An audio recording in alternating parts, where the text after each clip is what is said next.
Hey, well, welcome back to 996 The Howl. Exactly why I don't like doing draft predictions, doing the draft, even though I have to keep up with the channel. It's too unpredictable, especially lately. The past like three, four, maybe five drafts, maybe it's been every single draft, way too unpredictable. And Utah drafts off my board, even though pretty much everyone was up for grabs except for Lindstrom.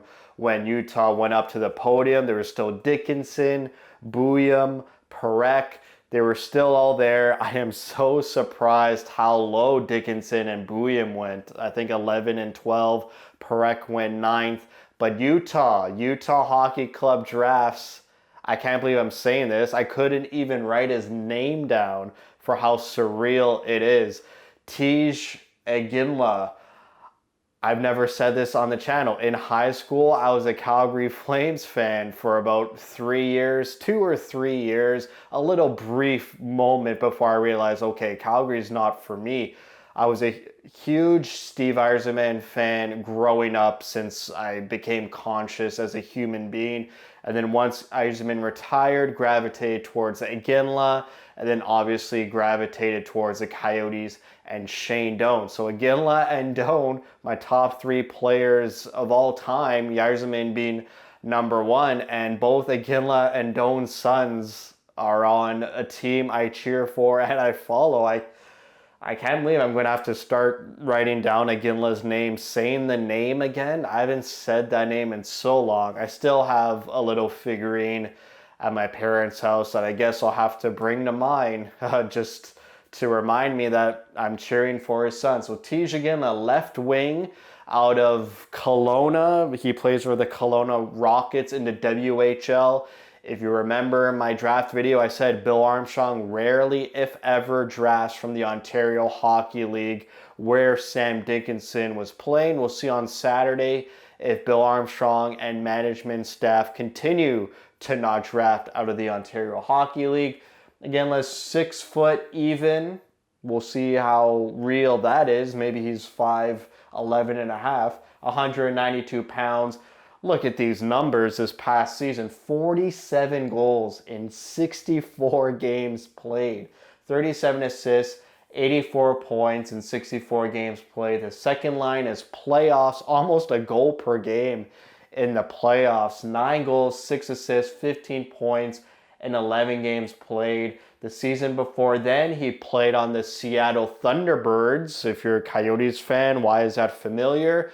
Dylan Guenther also played on the Seattle Thunderbirds. He got traded to Seattle in that year, 2022-2023.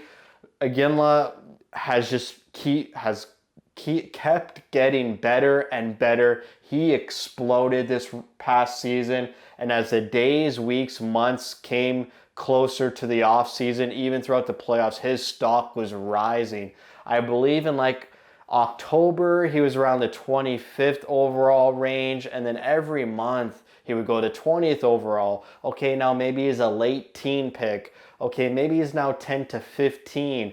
And then recently, the past month or 2 months, it was like, this guy's a top 10 pick, and we're pretty sure Calgary is going to pick him. So you bet your bottom dollar that Utah and Calgary are going to have a huge rivalry going forward. Some pros and cons. I gotta be honest, I looked at like 9 different draft profile sites, draft analysis sites. It seems like no one had a bad word to say about Iginla. It was so hard to find the negatives and so easy to find the positives. So I'm sorry if it leans a bit too biased that he's good. I think in general, because he's not a centerman and he's not a puck moving number one defenseman, that's why he wasn't touted to go in the first, 3 picks of the draft. Let's get into it. High hockey IQ, great vision. He's a tremendous playmaker. He loves getting the puck and making plays, being creative with the puck. His competitiveness, his hunger, he's got that motor spirit, sort of like Connor Garland, but much bigger, obviously, than Connor Garland. To me, it's probably like if Josh Stone had some skill and playmaking ability, and just a tad bit more hunger to his name, Josh Stone. Hopefully I said Josh Stone there. He plays with a high pace. He skates fast. He always wants the puck. He wants to move the puck up quickly. He loves going to the inside of the ice. He loves driving the net. He's got an exceptional release, just like his father, who would just one-time pucks all the time, just on and off his stick in a millisecond. Jarome Iginla had, and now his son is taking over that pedigree as well with an exceptional release. He's a board battler. He always goes into the dirty areas, always goes to retrieve pucks. He doesn't shy away from physicality, but he doesn't play with that physical edge as his primary toolkit. He's not afraid to play physical, and his main goal and main priority is to get the puck, make a hockey play, or shoot it on net. It's not to run over guys or be a bull in a china shop. It's to make great hockey plays. But if people want to try and knock him off the puck, they're going to have a really hard time with such a big, wide frame of his. The only negatives I could see, he lacks that really high-end flashiness, sexiness sort of skill, like jump out of your seat play or dekes or dangles, if you could understand what I'm trying to say. Like Logan Cooley has that high-end dangleitis. He'll make you get out of your seat, those types of skillful stick plays. Iginla sort of lacks that sort of finesse with the puck, the sexiness, the flashiness, and like I already said, the premium position of not being a centerman or a puck-moving number one defenseman. We're going to have to wait a while for Iginla to be part of Utah. Definitely not going to be part of Utah next season. I doubt he'll even play for the Tucson Roadrunners. I think he'll stay one more year in junior. He'll play in the World Championships for Canada. Can't wait to watch him play for Canada. It's going to be so surreal to follow another Iginla. I feel like I've said that numerous of times. For me, you're going to sort of see the same trajectory as a Connor Geekie, maybe 1 or 2 more years in junior and then go to the AHL and then get promoted to the big leagues. He plays sort of like Connor Geekie as well, so you can start to see what team Bill Armstrong wants. He wants competitiveness, hunger, you play smart, you play the right way, you don't take a shift off, you're a great team player, and you're hungry. You just want to play the right way. It's not flashy, it's not sexy, it's just hockey the right way, and you're rarely going to make mistakes. You're just always going to try and make the best probable play that's going to result in a high danger scoring chance. We see that with Josh Stone.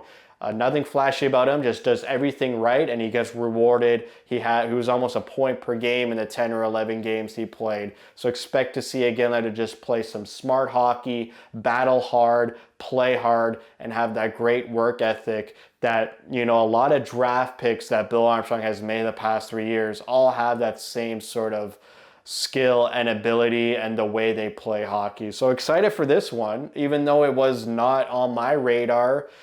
Everyone said he would be a top 10 pick. Obviously 6, it's sort of there in the top 10. I thought they would for sure draft a defenseman. I would have bet everything on them drafting a defenseman. They got to build their defensive lineup through free agency, through trades. Maybe next draft, hopefully it's a higher pick. Hopefully it's a lower pick than 6 overall, in the sense I hope it's like after 10 or 15, 16, 17 would be great as well. But I can't be mad at this. Jarome Iginla's son, I get to watch him for a really long time, and hopefully he's as committed to his NHL team as his father was. So that's it for me. Thank you for watching. If you like what you see, spread the word. And as always, thank you for your support.